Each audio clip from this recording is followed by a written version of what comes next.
Welcome back everyone. So if you are ready, we can start practicing responding to a written request. Alright, this is timed practice 1. We will practice this part twice actually, everyone. Alright, so responding to a written request. Again, first reminders, make sure that you have your writing equipment ready, everyone. You need to have your paper, pen, pencil, tablet or laptop ready for use at this part. All right, and again, please always remember to receive feedback from the AI on your performance. All right, okay, so in this part of the test you will show how well you can write a response to an email. So you will receive an email, actually 2 emails, and you will write a response to both of them. And you will have 10 minutes to read and answer each email in this section. All right? Now, what we are going to do is this, everyone. After seeing the question below, I will show you the question in a minute right now. Okay? You will be asked to pause the video this time. I will not time you this time. I will ask you to pause the video and write your response in 10 minutes. Please, everyone, make sure that you follow these instructions. If you don't write the response yourself, if you don't practice doing it actively, it will not be very useful to you. Okay? So after seeing the question, you will pause the video and write your response in 10 minutes. Let's go. So this is the email. Your email will look like this, okay?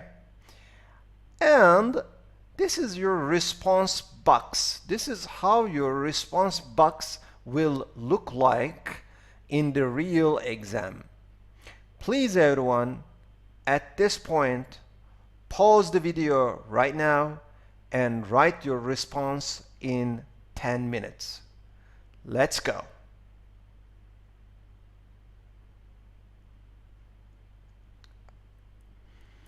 All right, I hope you actually did pause the video and write the response to the email. Okay, so the email was very straightforward actually. Conda Research Company is conducting a research study on the impact of remote work on employee productivity. Now, this part is not too important, everyone, okay? The important thing here is they are conducting a research study, okay? The topic of the research study is the impact of remote work on employee productivity. Now, the study involves a short interview. There will be a short interview. Are you interested in contributing to the project? Let them know a convenient time for you. And this is it. All right? So, that's how it goes. And be careful, everyone. If you remember the question, in your response, say one time that you are available, so you will be actually available, and ask them 2 questions. This part is important, everyone. These are the instructions that you need to follow carefully, all right? Okay, so a response email would look something like this. Dear Mr. Oven, thank you for reaching out to me regarding your research study. So you open up by thanking the person. All right? I appreciate the opportunity to contribute. All right? So this is a wonderful opening actually. Thank you for reaching out to me regarding this and that. I appreciate the opportunity to do something. So it's a fixed expression. Appreciate the opportunity to do something. I will be free on Wednesday evening at 7 p.m. Now, This is also a very good strategy, everyone. So you are giving the time that you will be available as the instruction asked, but you are also saying, I hope that is a good time for you as well. I mean, does this time or schedule fit them as well? So you are asking the same question actually. I have a couple of questions for you. Could you please clarify? This is a wonderful strategy. This is a wonderful actual language to use. Could you please clarify whether the study is targeted at professionals from a specific industry or if participants from various fields are welcome? So this is a suggested answer, everyone. I'm sure you had different questions yourself. You can ask these different questions depending on what you want to learn, okay, what you are curious about, all right? But a good question again here would be, additionally, could you let me know how long the interview is expected to last? So, two questions here. Whether the study is targeted at professionals from a specific industry or from various fields, and additionally, how long is it going to last? Now here, a beautiful structure to use is additionally.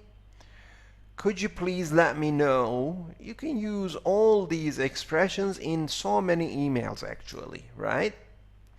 And this is the closing. I look forward to your response. You can end your email like this. And best regards. I look forward to your response. Best regards and your name. This is a beautiful answer, everyone, to this email, all right? Now, let's move on and take a look at some strategies, all right? How can you first of all prepare for this type of an exam, this part in the exam, and how can you actually what strategies you can use during the exam itself? So first of all, preparation tips. How can you prepare for this part? First of all, try to learn most common business email formats. You can practice writing simple, polite emails with the following structure. Now, this is important, everyone. Many of the business emails actually follow a similar format, okay? Although it can change. You can talk about an interview, or it can be something else as well, okay? There can be an invitation to something, to a meeting, all right? So there can be different contexts, but the structure remains pretty much the same, all right? So, greeting. In a formal letter, you would start with dear, okay? Dear Mr. Lee. But in a rather informal email, you can start by hello, Miss Johnson. That's possible. Mr. and Ms. These two titles, the use of titles are very common, everyone, so you can get used to using them, all right? So greeting.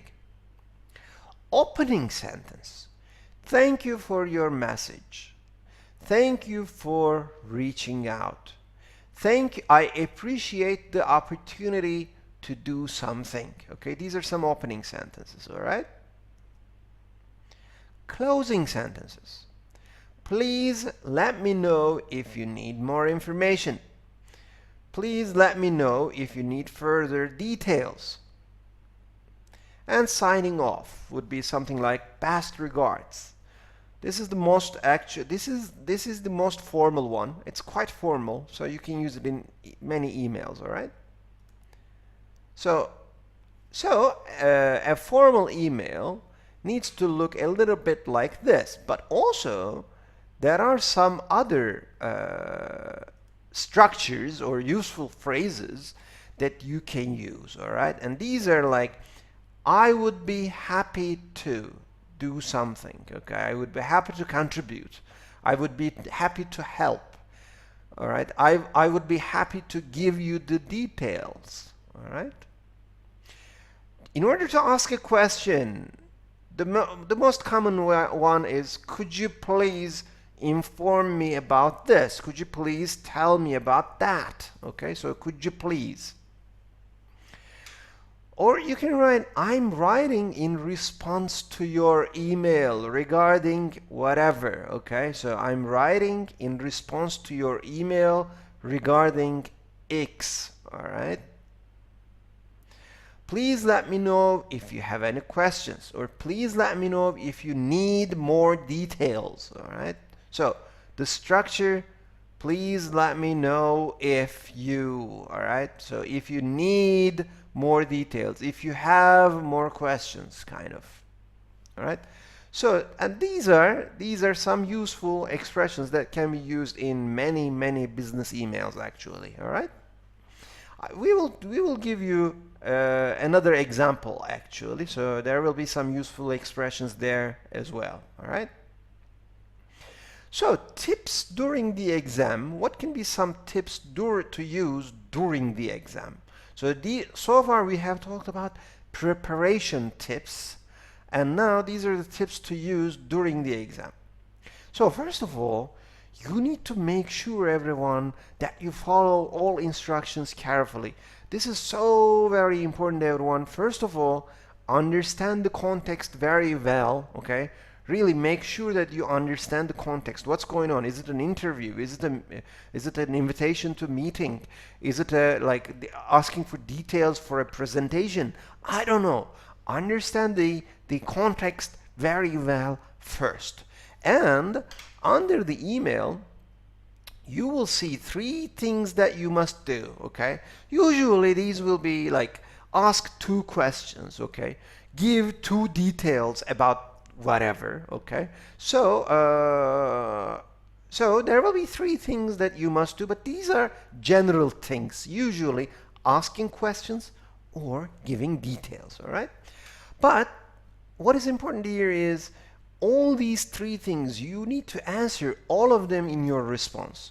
If you miss one, your score will go down, everyone, okay? You need to stay polite and professional, and you need to use formal language, okay? You shouldn't be using contractions like short forms. For example, you cannot use doesn't, no. You need to use does not, okay? So you need to have a formal language there, all right? Or you shouldn't be saying like gonna, wanna, okay? Although these might sound natural to you, this is not formal language. So in your email, you need to make sure that you remain formal, okay?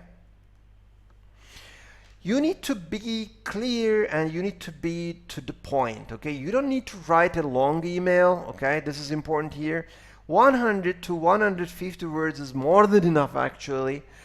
You need to make sure that each sentence has a purpose, all right? So just to make it longer, do not go on and on about the same thing, okay? Avoid any repetitive format. All right, some other tips to use during the exam, all right?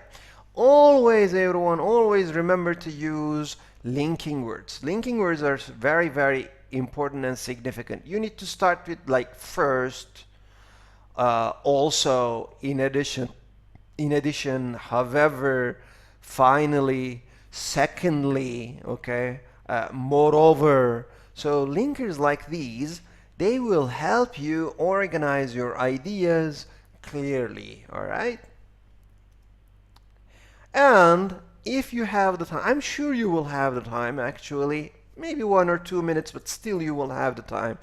If you have the time, you need to review your response and you need to check for grammar. Are you using correct grammar? Okay. You need to check your spelling, okay? And you need to check whether you have answered all 3 tasks. Now, these are very important, everyone. And in terms of grammar, please, everyone, please make sure that your sentences are correct, okay? do not try to go overboard and do not try to show off your English by using grammatically inaccurate sentences, grammatically wrong sentences, okay? Some people like to show that they have wonderful language, they have some complex language, but when they do that, they tend to have many mistakes in their writing, okay? So you need to find a beautiful balance between accurate language, correct language, and complex language. So in order to go really complex, you cannot write wrong sentences. That's not something we recommend, okay? So really make sure that your grammar is correct in your response, both in this part and the next part we will talk about actually, which is opinion writing, okay? In opinion writing, your grammar needs to be as correct as possible, okay? So let's take a short break here, and after the break we are going to have another practice on this part, all right? See you after the break.